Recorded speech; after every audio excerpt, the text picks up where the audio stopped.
So the whole thing about 3-minute thesis presentation is the presenters are going to present a PhD thesis in one slide. Okay, so please pay attention, and I'm sure you are going to learn a lot. So having said that, Assalamualaikum warahmatullahi wabarakatuh to everyone. Particularly Associate Professor Dr. Mariani Muhammad Noor, Dean of the Faculty of Education, Professor Esther, Dr. Okay. Faculty of Education Management, Honorable Panel of Judges, participants, ladies and gentlemen. Let us begin our program with recitation of Surah Al-Fatiha.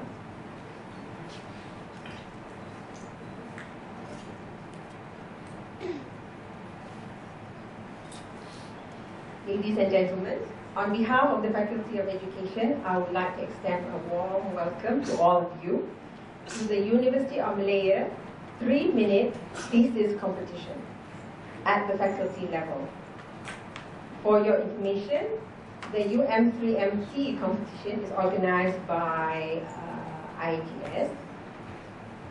It is a platform to provide communication skills for postgraduate students and to provide them an outlet about their work to the general audience. As you all know, thesis are never 50 pages, okay? The more it is, the more people say, wow. So you can imagine how difficult it is to actually bring it down to just a core. What are you talking about? And amazingly, genius, truth is always simple.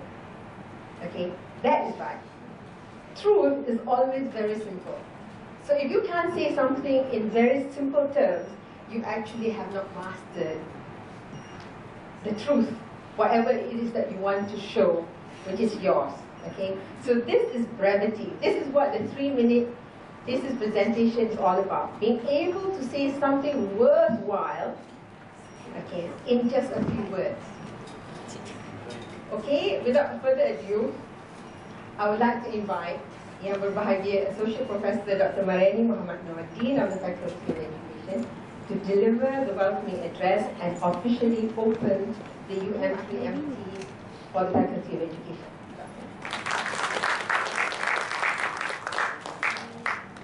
Bismillahirrahmanirrahim. Assalamualaikum warahmatullahi wabarakatuh. I'm so sorry. If you look at me, I'm in a very rush.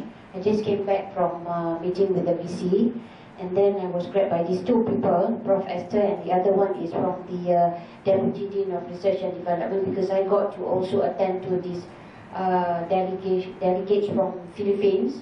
So I think I told Dr. Esther that I think I have to break myself into two. So they grabbed me now. The other group is waiting for me. And first and foremost, I would like to thank everybody who attended this UM3MT. Yeah. I think this has been going on for quite some time. This is not the first, actually. Yeah. And for the degree students, or if you are the postgraduate students, I think this is the time for you to learn to just say things in one slide within 3 minutes. So for me, it is very important because it shows that you know your substance very well. Okay? It's just like I'm going to take or grab your child and you say in 1 minute or 3 minutes that this is my child, explaining from the head to the toe without looking at the particular child. So the analogical is the same. And thank you very much to the judges, Dr. T, Prof. Abriza, Deputy Dean of the IGS, Dr. Sim, and also Dr. Susila, and also to the candidates. So these are the candidates who's going to take part. Miss Fatiha Senam, and then Miss Teo Gatkin. Okay, Miss Kwan Siu Y, and then Miss Anahita, and also the popular masjid. Yeah, I said the popular masjid because he is everywhere.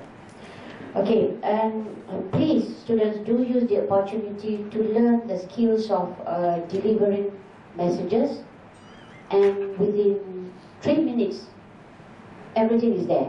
And I guess people like Ananta, Kwan, and then whoever is listed here, you are well versed with your substance, and the judges are here to judge, not to say that you are good or you are bad, but whether you are efficient in delivering whatever you need to do within 3 or 4 years. Yeah? And I think without further ado, with Bismillahirrahmanirrahim, I officiate this 3-minute physics competition. And please take this gold opportunity to learn about what is it all about UM3MT. What do you call this program? UM3MT program. Yeah? Jadi saya mengambil peluang ini sekali lagi untuk mengucapkan terima kasih kepada semua dan kepada pelajar-pelajar Dr. Musin, lepas tu masuk kelas balik. Okey, terima kasih. Assalamualaikum.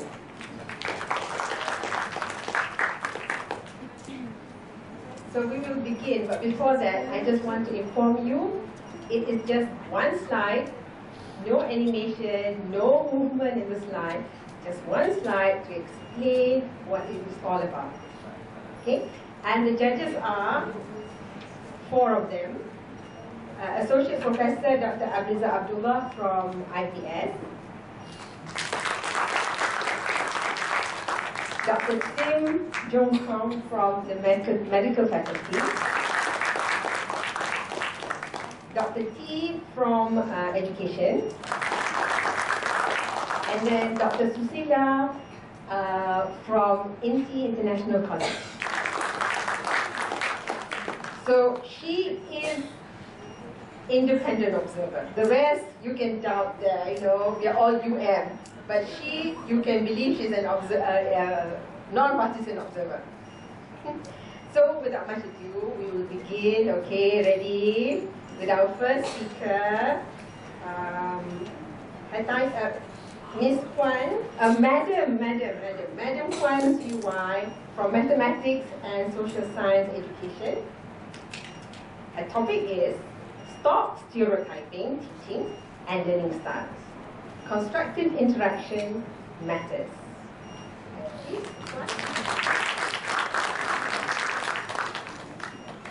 It's only 3 minutes, so time it.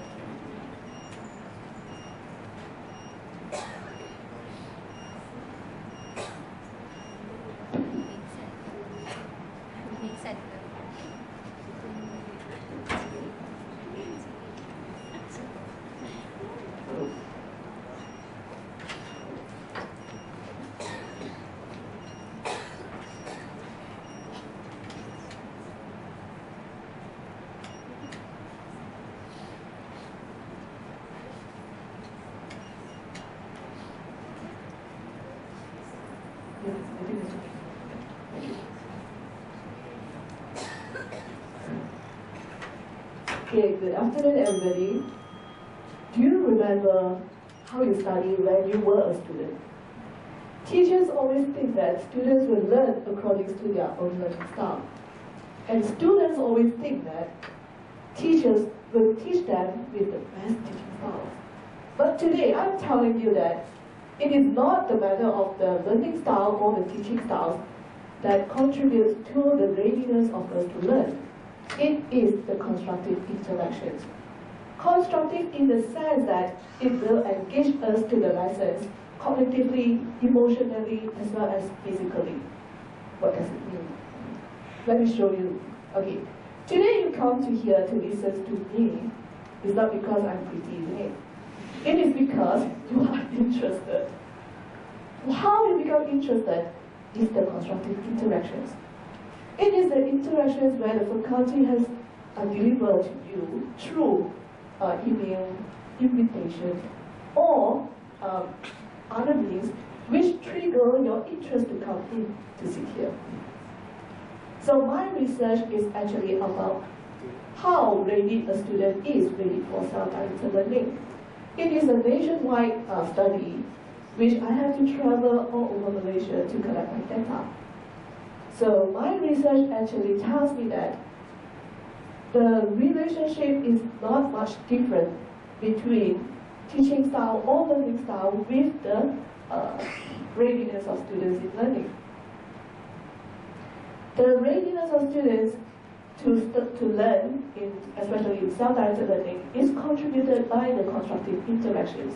So in the classroom observation, teachers can have very teacher-centered teaching style. However, the students will be able to engage to learn.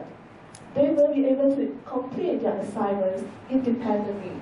It is because the teachers are able to engage the students through body language, eye contact, as well as questioning. So the students, this is what we call it constructive interactions. Similarly, in the field study, the students, through active participations in the process of learning and interactions with others, especially the peer-centered teachers, is constructive interactions. So my studies actually tells us that a new idea about students' readiness for self-directed learning is actually independent from learning style and teaching style. The study also contributed in developing a new skill for measuring the students' readiness for self-directed learning. Thank you.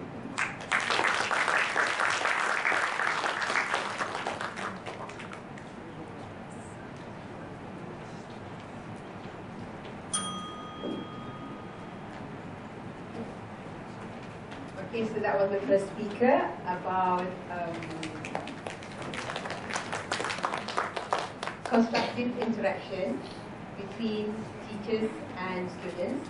And the study showed that it is not so much the teaching style, but the actual interaction between teachers and students that actually matters. Okay, now, second, we're going to have Teo Gek Kim, who is going to talk about the strength of long-term marriages among Malaysian Chinese couples. Teo Gek Kim is from the Department of Educational Psychology and Counseling. So this is about counseling in particular. In particular, it's about marriage.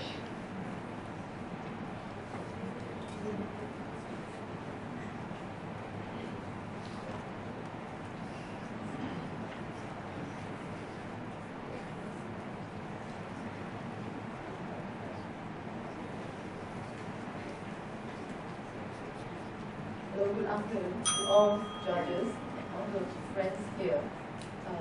Today, I will start with telling many love stories and with happily ever after. But how many of us really know what it takes to last? You know what it takes to last for a long-term marriage? And that's the objective of my study. I want to find out what is the strength of the long-term marriage couple. How do they sustain through so many years in a marriage? And that's the objective of my study. And I do this study by interviewing 5 couples through in-depth interviews. I see them going to their house and flip through their pictures. The dining rooms were filled with pictures, their stories. And there were moments with tears, laughter. So it was a time that I entered their life and listened to their story. I was so honored and filled with gratitude. They allowed me to go to their life and listen to their story. And after the interview, I realized that the first person who changed is me. I began to see lasting relationship is not a fancy perfume or a fancy ideology that we believe in. It's something very ordinary in life. The husband washed all the clothes before he leave for work. And the wife had to take care of children when the husband was away. And the wife gave birth to the child when the husband was outstation. And they feed each other, they knock down together, and those are the time when they found and where love is. So I began to see love is something very ordinary, very simple in life. And also taking care of each other's parents, and take care of the children, and sharing housework, and partnership, and tolerate each other when they are getting on each other's nerve. So this is what makes lasting long relationship. If I want to change the line for the end of love story, I wouldn't end it as happily ever after. I would add in love story ends with the beginning of a journey. When you're putting others first, reciprocally throughout your life. And that's the theme of my knowledge. Thank you very much.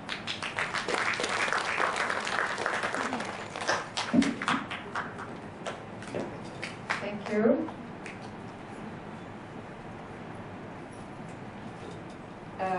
We had some discussions before, and it's very interesting that this is an Eastern-based outlook of marriage, because the Western is love, you know, and how easily the love is broken when you don't like the person anymore. But in the Eastern community, love is where you live together through hardships, tolerate each other, and it's something that it's a worthwhile study, so that we strengthen our literature on Eastern marriages.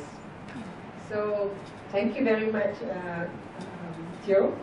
So the next one is from Mr. Majid, which is from the Department of Educational Management, Planning and Policy Leadership. His topic will be leadership capabilities and competencies towards performance effectiveness in higher education.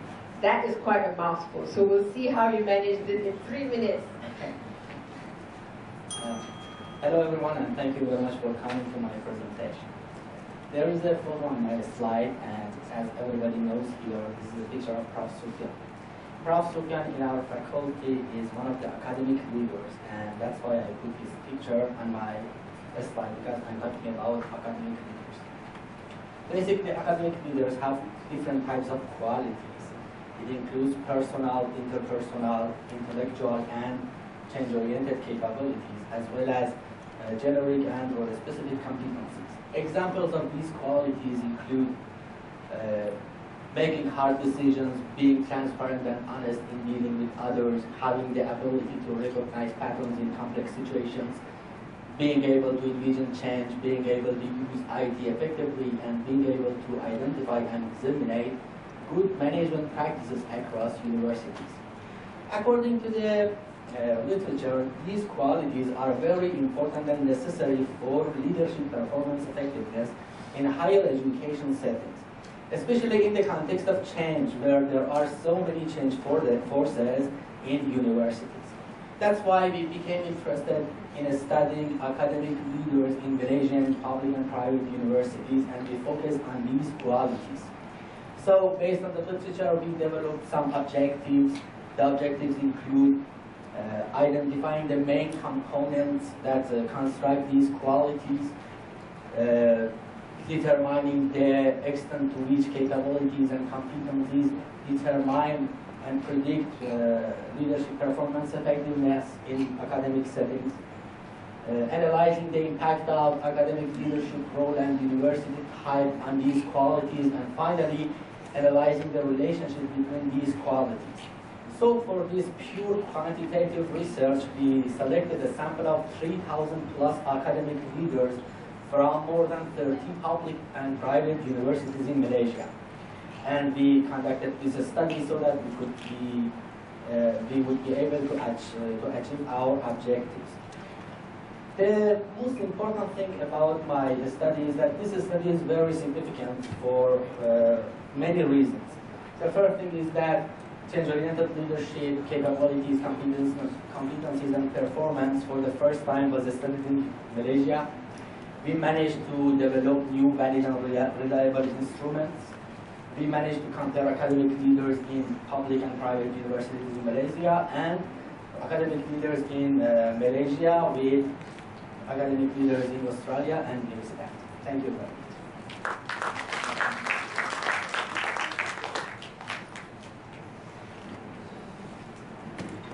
Thank you, Majid.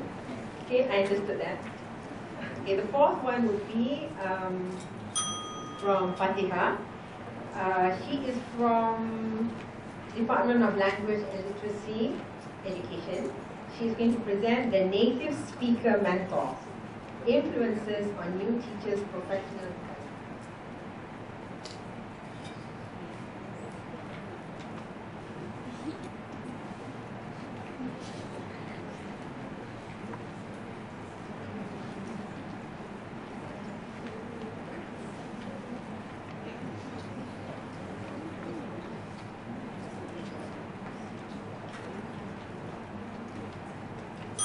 Good afternoon, everyone.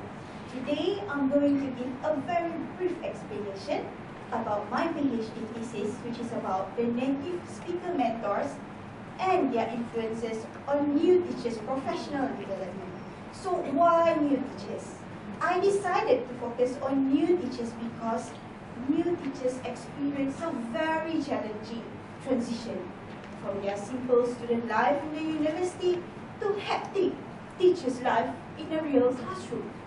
However, this concern is not fully addressed in schools in Malaysia because for years, new teachers in Malaysia did not receive educate support as there was no specific induction program to prepare them for the transition. Still, new teachers were entrusted with huge responsibility similar to experienced teachers, including as the head of subject panels. Finally, in 2011, the Ministry of Education introduced a mentoring program called the Native Speaker Program. In this program, about 300 native speakers from English-speaking countries like the UK, US, Australia, Canada, and New Zealand were placed in selected primary schools as mentors to assist the local English teachers to improve their teaching. So, these mentors conducted mentoring activities such as classroom observation, co-teaching, lectures, discussion, and workshops. But the question is, how do the new teachers benefit from this program? So, to address that question, I conducted numerous soft interviews with new teachers who participate in the program. I observed their classroom teaching, I observed the workshop conducted by the mentors, and I collected important documents to be analyzed. As a result, my study revealed more than just how the program influenced the new teacher's professional development, because it also tells stories about the pros and the cons of having native speakers as mentors in Malaysia. And that information is valuable as it will serve as guidelines for future professional development program for new teachers. Thank you.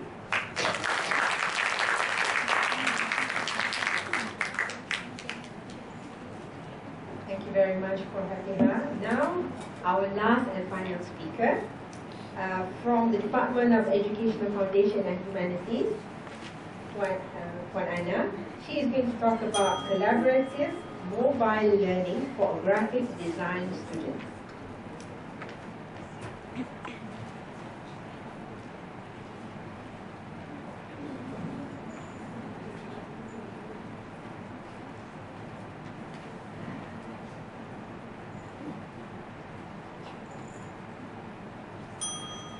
Good afternoon, everybody. Thank you for coming to my talk.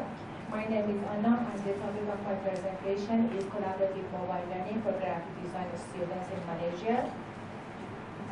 In last decade, learning in classroom gradually has faced many changes, and mobile learning displays new frontier in education and learning. Mobile learning is a subset of e-learning under distance learning in the category of education. Collaborative mobile learning is acquisition of knowledge and skills anytime and anywhere through the interaction of group, through computer-mediated communication. Using mobile learning is not in use for graphic design field of study as an educational tool in Malaysia. Currently, some scholars are working on this area, but no one has ever reached any result. The concept of integrating technology in education is in line with the Malaysian Ministry of Higher Education aim for the internalization of higher education. So the significance of the study is to implement mobile learning as educational tool for graphic design.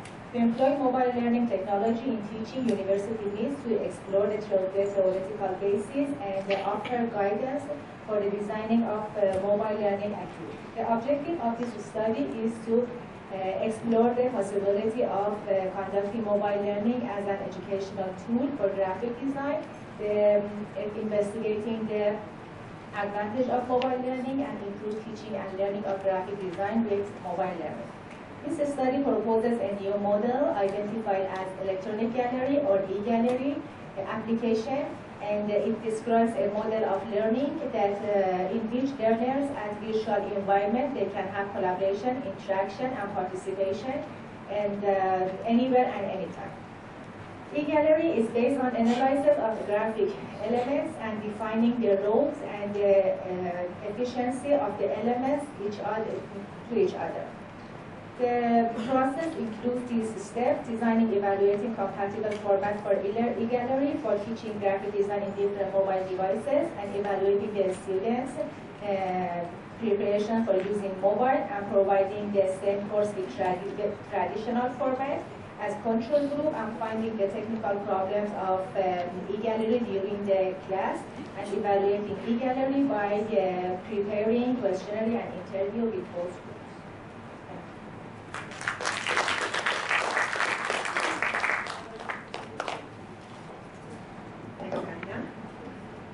So we've come to the end of all the presentations. Now the panel of judges will deliberate, and they will look at communication style, comprehension, and engagement. So these are the three criteria upon which they will base who has presented the best. Okay, so we will have to give them time. So I'm asking for us to give them time. So thank you very much for the students who have spent, I think, how many minutes has it been? 3 minutes, 3 minutes, 3 minutes. So not much, probably half an hour or so. I hope you have enjoyed it.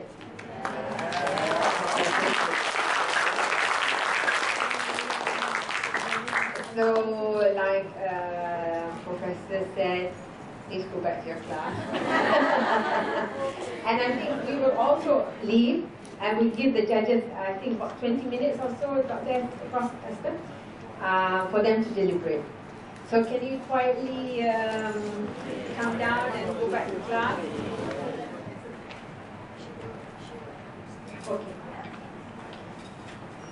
Okay, everyone, now is the end. We are all very eager to know who has made it. And as we said earlier, the criteria is on communication skills, comprehension, and engagement. So what will happen is, this is Faculty of Education. So the winner will represent the Faculty of Education to another level, which is the inter-faculty. So you have science, you have all the rest. The winner of that, which will be on the 12th of June, will then represent UM. And the winner, he or she, will get a cash trophy and a certificate, and I assume a free ticket to Australia. I hope, but yeah, I guess it's a package. They'll be representing UM in the Trans-Tasman 3-minute thesis competition at the University of Queensland, Australia in October. Okay, so let's see. Could be one of us. Not me, okay, one of you. Alright, so I will call Prof. Abiza to present summary and also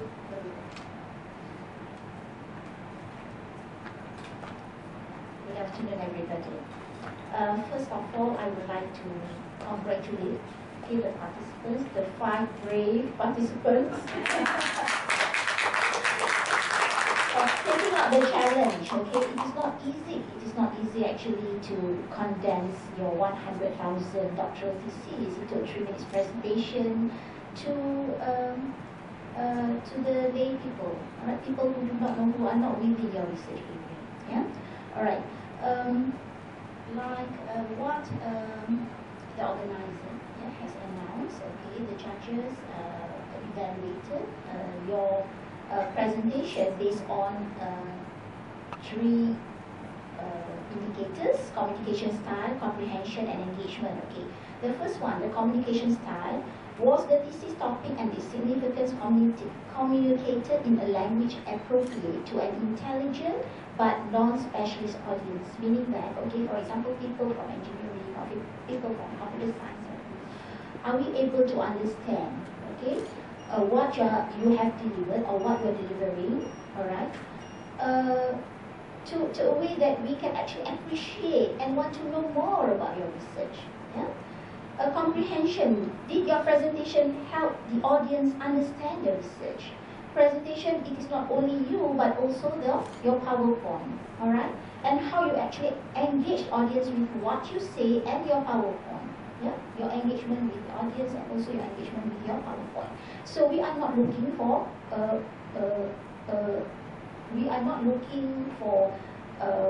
potential lecturers. You know, we do not want to listen to a candidature or proposal defense. Yeah, we want to see a researcher, all right, who is very true in what he or she has done, all right, and communicating to the audience. Yeah, all right.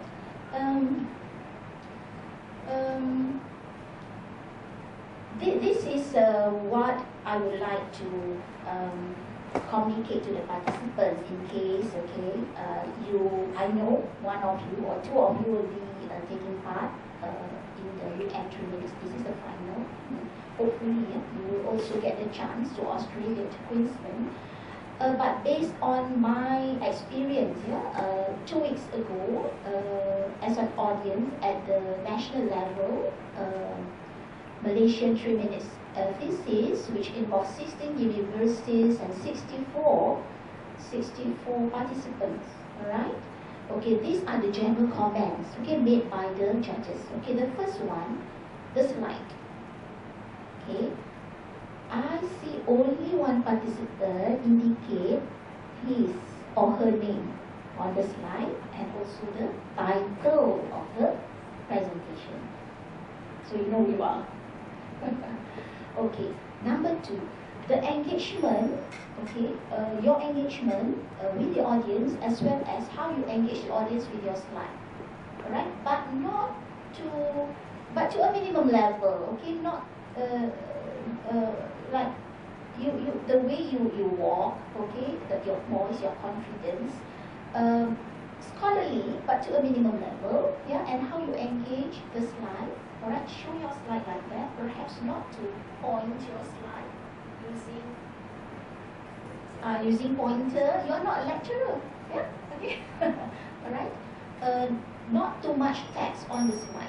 Do not use industrial jargon in the slide or research terminology on your slides. Okay? Okay, for example, in fact, when you deliver also, try to use terminology which the audience can understand. Don't use research terminologies too much. For example, the objectives of my research, for example. Right? Humor is also important. All right, smile, okay, smile, and walk a little bit. Communicate to the audience. Yeah. Okay. Perhaps after this, I'll talk, to the leader, later on further improvements. All right, if she or he is going to represent education at the university level. So with this, I would like to announce the winner now. Yeah? Okay. The first runner-up goes to Teo Ge Kim.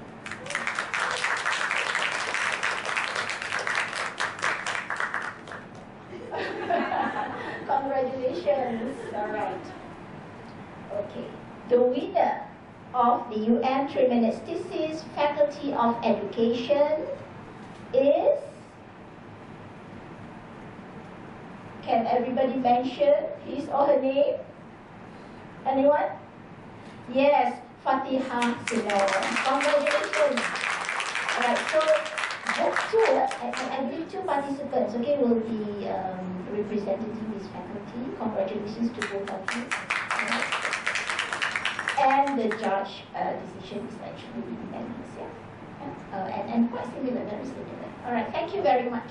Thank you, Professor.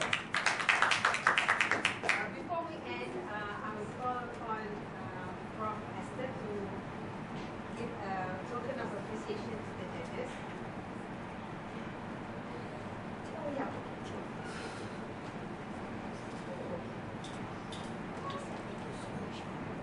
So, Professor Dr. Abriza from ICS,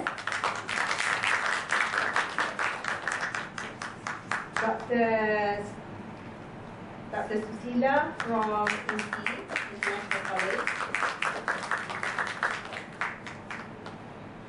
Dr. Singh from the Faculty of Medicine,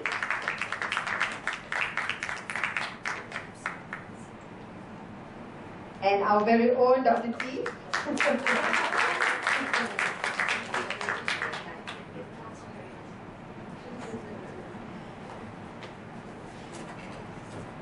Oh yeah, Prof, would you like to say something before you end?